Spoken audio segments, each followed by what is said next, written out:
जय भारत। सम्मानित साथियों, हूँ आपनो भाई एडवोकेट सम्राट योगेश। આપણે એક અંગ્રેજ લેખક છે જે 1927માં મધર ઇન્ડિયા નામની એક પુસ્તક લખે છે, જેમાં ભારતીય મહિલાઓની સ્થિતિનું જે અંદર વર્ણન છે ને, જે આપણું હૃદય કંપી જાય કે કઈ રીતે બાળ લગ્નોમાં મોટી ઉંમરના પુરુષો સાથે નાની નાની બાળકીઓ, આપણે આજે જે એપ્સ્ટીન ફાઇલની જે વાત કરીએ છીએ એ પણ કદાચ ભૂલી જઈએ એવું વર્ણન હતું, જેમાં જેણે ભારતીય મહિલાઓની સ્થિતિ બહુ જ વિકરાળ અને બહુ ગંભીર માનવી છે. ઘણી નાની નાની બાળકીઓના જોડે સંભોગ કરવાથી કમરના હાડકાં ખસી જતા, મણકા ખસી જતા, અંદરથી માંસ બહાર આવી જતું હતું, એવું ઘણી બધી વર્ણન એને કરેલું છે. નાની ઉંમરમાં માતા બનવું ને નાની ઉંમરમાં,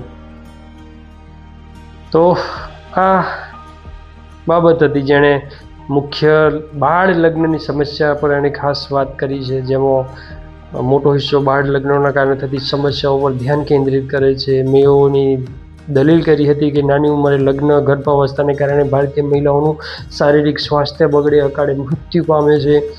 અસ્વસ્થ પ્રસૂતિ અને આરોગ્ય વિધવાઓની દુર્દશા વિશે પણ વાત કરી છે. શિક્ષણનો અભાવ, અને આની પ્રતિક્રિયામાં એ વખતે મિસ્ટર ગાંધી, જેને મહાત્મા માનવામાં આવતા હતા, જેમ આજે મોદી ભક્તો જેમ મોદીને જે રીતે બહુ મોટું બિરુદ આપી દીધું, એ વખતે પણ મિસ્ટર ગાંધીને મહાત્મા, એની પ્રતિક્રિયા શું હતી કે એની પ્રતિક્રિયા એણે એવી આપી હતી કે ગંદી નાલીનો રિપોર્ટ છે.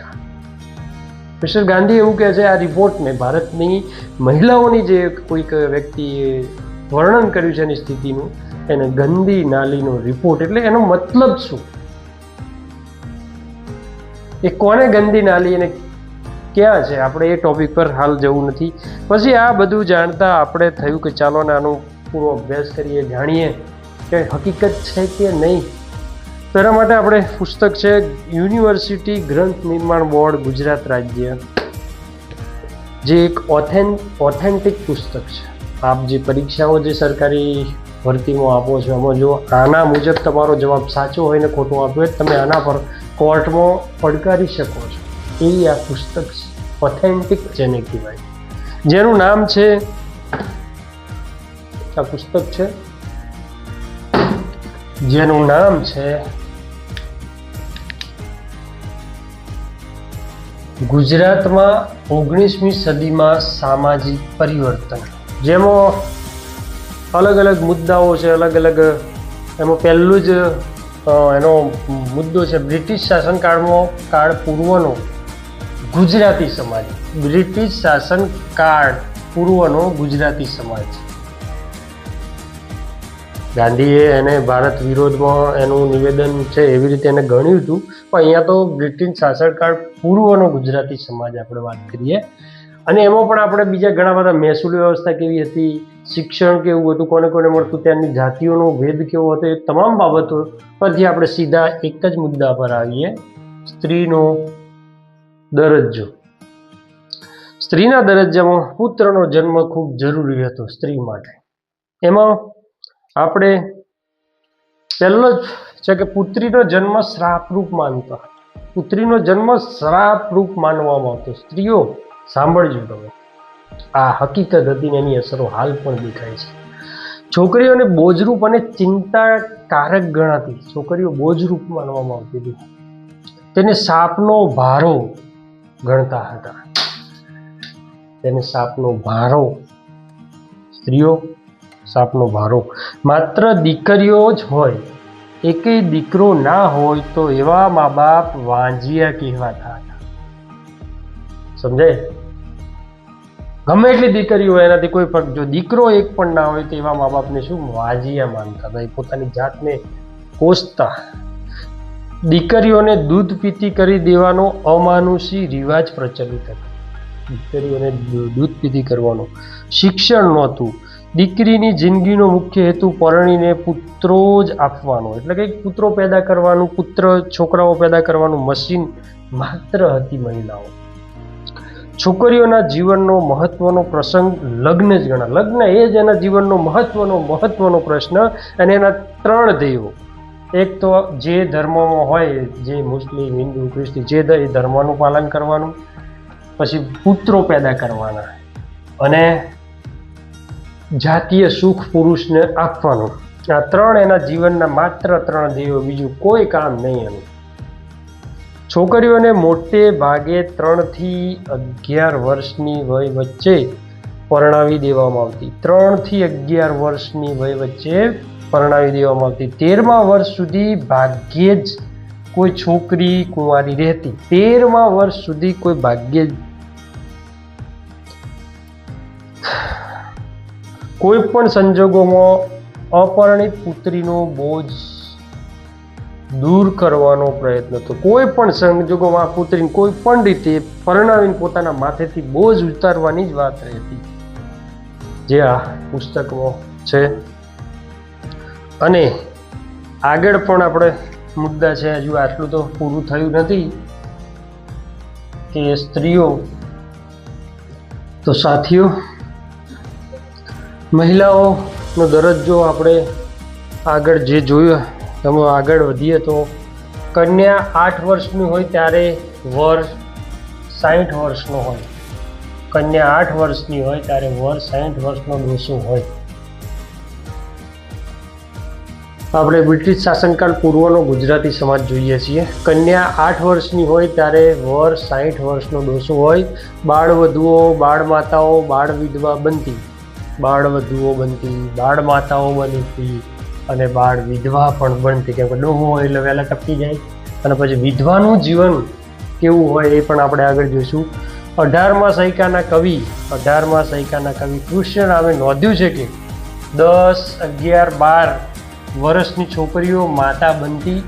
આવી માતા અને બાળકોનું ભવિષ્ય કેવું હોઈ શકે, જે 18મા સૈકામાં કવિ કૃષ્ણરામે નોંધ્યું છે કે 10, 11 અને 12 વર્ષની છોકરીઓ, એટલે કે નાની નાની બાળકીઓ, દીકરીઓ, આપણે જે કલ્પના કરો ખાલી કે આવી માતા અને બાળકોનું ભવિષ્ય કેવું હોઈ શકે, માતા બનતી હતી. અને 18મા સૈકામાં નોંધ્યું છે. આમ 10, 11, 12 વર્ષની કેવો એક અંધકાર યુગ ગયો છે આ ભારતની, આ દેશની મહિલાઓ માટે. આપણે વધારે દૂર નથી જવું, પણ આપણી જ માતા જે છે એનું જીવન કેવું રહ્યું, કેવો સંઘર્ષ. એકવાર જોડે બેસીને સાંભળો તો ખરા. જે આજે 30 વર્ષના યુવાનો કે યુવાન બહેનો છે, એ પોતાની મા સાથે બેસીને ખાલી એનો ભૂતકાળ કે કેવી રીતે કેવા સંઘર્ષોથી, તોય તમને ઘણું અહેસાસ થશે કે એક સ્ત્રી, અને એ સ્ત્રી પાછી ક્યારે સાસુ બને ત્યારે એ કેવું વર્તન કરતી હોય, એ બધું ઘણું જાણવા મળશે. હવે સ્ત્રીનો પરમ ધર્મ પોતાના પતિના મૃતદેહ સાથે ચિતા પર ચડી બળી મરવાનો છે. સ્ત્રીનો પરમ ધર્મ માનવામાં આવતો કે પોતાના પતિ, ડોહો હોય 60 વર્ષનો કે 8 વર્ષની હોય એટલે એના પહેલાં જ મરી જાય, એટલે પોતાના પતિના મૃતદેહ સાથે પરાણે એને અંદર નાખીને સળગાવી બળી મરવાનો, એને ધર્મ સાથે જોડી દીધી. વિધવા મહિલા, પુનઃલગ્ન નહીં, વિધવા જે થઈ જાય એનું પુનઃલગ્ન નહીં, મુંડન કરી રહેવું કોઈ પ્રસંગમાં નહીં, એને અશુભ માનવામાં આવતી હતી. એનાથી કોઈ સારા કપડાં જ નહીં, વ્હાઈટ કે કાળું કાપડ જે ઓઢીને પડી રહેવાનું ખૂણામાં, એ અશુભ મનાતી, કંઈ જઈ ના શકે. તેનો પડછાયો પણ અમંગળ મનાતો. નીચી નાતની મહિલાઓ માથે ઢાંક્યા સિવાય મહાલ્લાઓમાં ફરકી પણ ના શકે. ઊંચી જાતની મહિલાઓની તો વાત થઈ, પણ નીચી જાતની મહિલાઓ પણ ક્યાંય ફરકી ના શકે.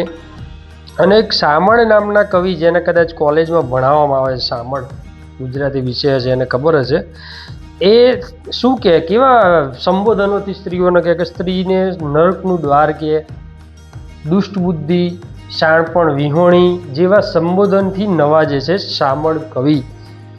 તે સ્ત્રીના દુષ્કર્મોને, એનું કહેવું છે કે સ્ત્રીના દુષ્કર્મોનો વિસ્તાર સાગરના પાણી સાથે સરખાવે છે.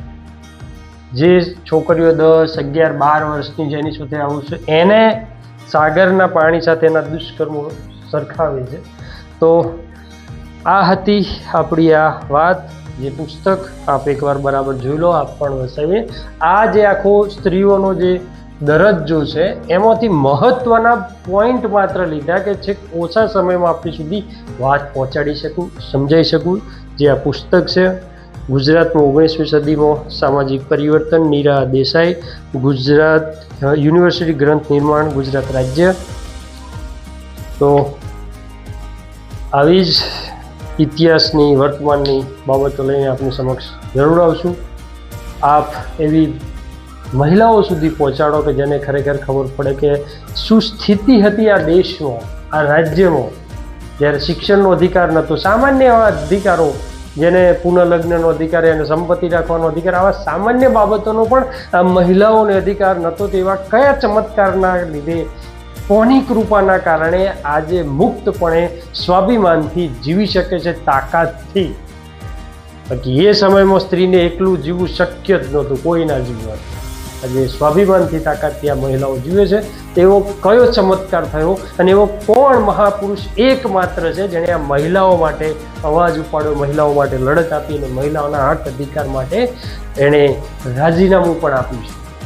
એ મહિલાઓ સુધી પહોંચાડો અને કોમેન્ટમાં જણાવો કે મહાપુરુષ કોણ છે આપણા ભારત દેશના. જય ભીમ, જય કાશીરામ.